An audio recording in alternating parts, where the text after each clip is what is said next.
Hello, good evening everybody. आज एक छोटा लेकिन इम्पॉर्टेंट ही आइटम कहा जाए कि Gauss law in dielectric medium. हम लोगों ने पहले पढ़ा है गॉस लॉ वैक्यूम या एयर में, integration E dot D S equal to Q by epsilon naught. लेकिन उसका यूज अगर डाइइलेक्ट्रिक मीडियम हो तो गॉस लॉ का फॉर्मूला क्या होगा, इसी को हम लोग आज डिराइव किए। तो देखिए, ये जो फिगर 1 है ये तो आपको वैक्यूम वाला है, माने खाली है दोनों प्लेट के बीच में जगह, इसलिए खाली जगह पर जो इलेक्ट्रिक फील्ड होगा उसको ई नॉट लिखा गया है, यानी उसमें कोई डाइइलेक्ट्रिक नहीं है, वैक्यूम है। तो आप जानते ही हैं पहले ई नॉट बराबर होता है Q by epsilon not a, या आप उसको इस तरह भी सिग्मा बाय एप्सिलॉन नॉट समझ सकते हैं पैरेलल प्लेट कैपेसिटर में। वही sigma bye epsilon not Q by epsilon not a होता है। ए जहाँ प्लेट का ये एरिया है, ये समझ रहे हैं, वो तो पहले ही बताए हैं कि इस तरह का बनाया हुआ है। ये एरिया जो है, ये एरिया जो बोर्ड के अंदर में है वो एरिया है ए। दोनों के बीच का डिस्टेंस डी, ये सब ठीक है। तो ये तो खाली था। अब हम लोगों को एक डाइइलेक्ट्रिक मीडियम इसके अंदर में डाल दिया गया है। डाइइलेक्ट्रिक स्लैब देखिए पूरा भर के, जितना जगह है पूरा भर के डाल दिया गया है, जिसका डाइइलेक्ट्रिक कांस्टेंट के है, जो उसकी पहचान है। अच्छा, जैसे ही आप डाइइलेक्ट्रिक डालेंगे उसके अंदर में तो चार्ज इंड्यूस होगा, अपोजिट चार्ज। जैसे यहाँ प्लेट पर प्लस चार्ज ऊपर वाला प्लेट पर है तो यहाँ निगेटिव चार्ज होगा, यहाँ निगेटिव है तो पॉजिटिव होगा, लेकिन बराबर नहीं होगा, कम होगा। क्यों कम होगा? कि डाइइलेक्ट्रिक है, उसमें पोलराइजेशन होता है, इसलिए बहुत कम होता है वो चार्ज। अगर ये कंडक्टर रहता ही जो हम भरे हैं डाइइलेक्ट्रिक की जगह, तब जितना है चार्ज उधर उतना ही ये इंड्यूस होता, लेकिन डाइइलेक्ट्रिक होने के कारण कम चार्ज इंड्यूस होता है। तो मान लीजिए ऊपर जो माइनस चार्ज है उसको माइनस क्यू डैश लिखे हैं, और नीचे जो प्लस चार्ज इंड्यूस हुआ उसको प्लस क्यू डैश लिखे हैं। तो अब इलेक्ट्रिक फील्ड भी देख लीजिए, ये गॉसियन सरफेस डॉटेड लाइन से बनाए हुए हैं, जिसमें प्लेट का चार्ज और इंड्यूस्ड चार्ज दोनों को इंट्रैप किया गया है, घेर लिया गया है।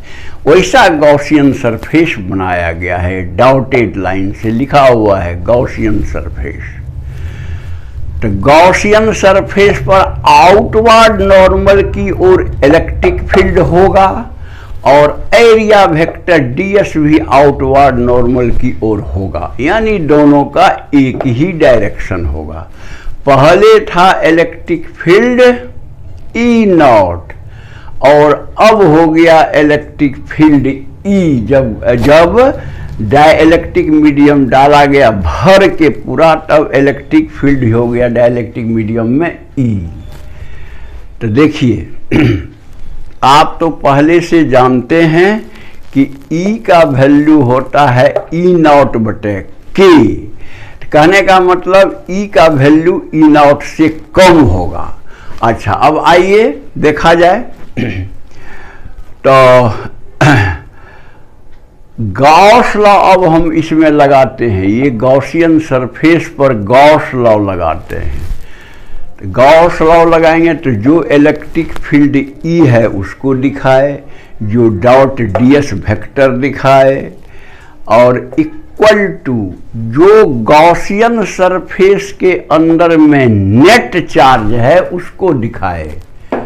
तो नेट चार्ज हुआ, देखिए Q माइनस Q डैश, इसीलिए net charge divided by epsilon naught, यही हमारा गॉस लॉ था इसमें भी। तो यहाँ जो ई कंडीशन है तो उसको इस तरह लिख लिए हम। ये मान लीजिए इक्वेशन 1 है। अब इसको आप जो है वेक्टर तोड़िए ई डी एस कॉस 0, क्योंकि दोनों एक ही डायरेक्शन में है, वेक्टर ई और वेक्टर डी एस, बराबर Q minus Q naught by epsilon not यहाँ पर। हाँ, तो कॉस 0 तो 1 होता है, और E है कांस्टेंट पैरेलल प्लेट कैपेसिटर में, चाहे E नॉट हो या E हो, वो आपको यूनिफॉर्म होगा। तो कहने का मतलब E को हम बाहर निकाल सकते हैं, निकाल लिए बाहर, और integration ds equal to Q minus Q naught by epsilon naught, यही लिख लिए। ds का इंटीग्रेशन, ds है इस सरफेस पर जिसकी एरिया a है, तो इसलिए E इंटू a हो जाएगा, बराबर Q minus Q naught by epsilon not. और अब इस E को हम बदल देते हैं इस E नॉट में, तो हम जानते हैं K टाइम्स मतलब जो E कम होता है E नॉट से, इसलिए E को हम लिखेंगे E naught by K into A equal to Q minus Q naught by epsilon not.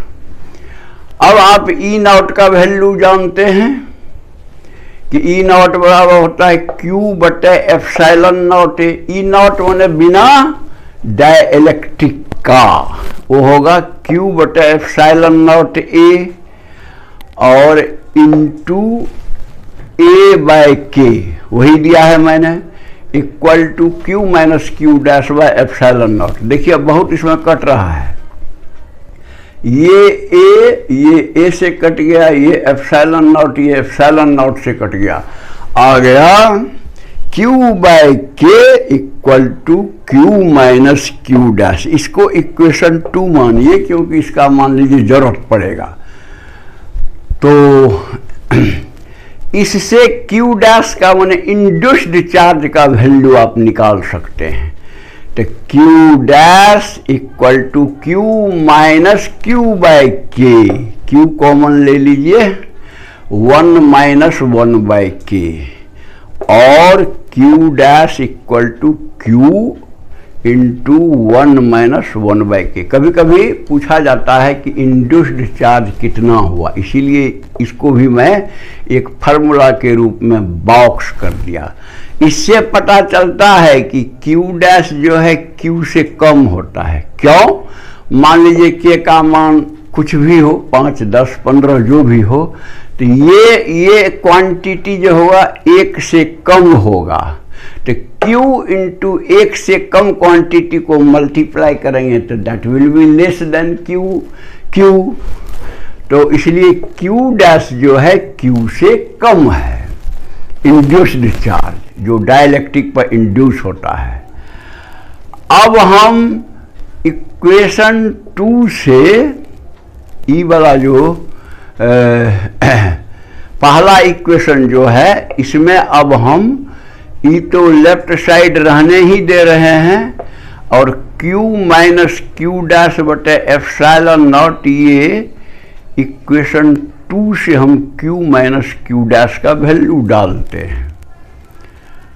तो Q माइनस Q डैश का वैल्यू होगा Q बाय K, और नीचे है एप्सिलॉन नॉट, वो भी नीचे है एप्सिलॉन नॉट, वो भी डाल दीजिए। डाल दिए, इस K को आप उठा के यहां कर दीजिए, तो आ जाएगा integration K E dot ds equal to Q by epsilon naught. ऐसा क्यों किया गया? क्यू डैश टू डैश के टर्म में नहीं रहने। कौन वो क्यू डैश कैलकुलेट करना चाहता है? कोई जब जरूरत ना हो तो कोई ज़रूरत नहीं, जब पूछा जाएगा तब निकालेगा। क्यू के रूप में ही देखिए, क्यू मतलब जो प्लेट पर आप चार्ज इनिशियली देते हैं वो रूप में ये राइट साइड हो गया। फिर देखिए ना, गॉस लॉ जो है, गॉस लॉ में आप क्या लिखते हैं? Integration E dot D S equal to Q by epsilon naught जब खाली रहता है। तो यहाँ पर उसी रूप को लाने के लिए, ताकि कोई चीज़ और हमें कैलकुलेट ना करना पड़े, तो Q by epsilon naught equal to के E dash dot D S. तो ये ई जो है, ई ये है डाइलेक्ट्रिक के अंदर का फील्ड। तो इस गॉस लॉ के, डाइलेक्ट्रिक वाला गॉस लॉ के फार्मूला से आप ई कैलकुलेट कर सकते हैं किसी भी डाइलेक्ट्रिक मीडियम में, ये फार्मूला लगा करके। तो इसी को कहते हैं, this is the form of Gauss law in dielectric medium. यानी डाइलेक्ट्रिक मीडियम में गॉस लॉ कैसा होगा, किस रूप का होगा? तो इस रूप का होगा। मैं समझता हूँ कि बात आसान है, सही है, और उसको आप समझ गए होंगे। तो अगर आप लाइक करते हैं तो बहुत अच्छी बात है, लाइक कर दीजिएगा। और जो नहीं सब्सक्राइब किए हैं वो सब्सक्राइब कर दीजिएगा, ताकि आगे का वीडियो आपको बेल बजाने से नोटिफिकेशन के रूप में जाते रहेगा और आप पढ़ते रहिएगा। अपने साथियों को भी मदद करने के लिए व्हाट्सएप वगैरह से भेज दीजिए, और उनको भी कह दीजिए सब्सक्राइब करने के लिए, ताकि उनके पास भी सारे वीडियो जाते रहेंगे और बहुत अच्छी तरह से, आसानी से आपको हर चीज़ का, सब्जेक्ट मैटर का ज्ञान होगा। मैं समझता हूँ कि आप ज़रूर इस बात को फॉलो कीजिएगा। Thank you.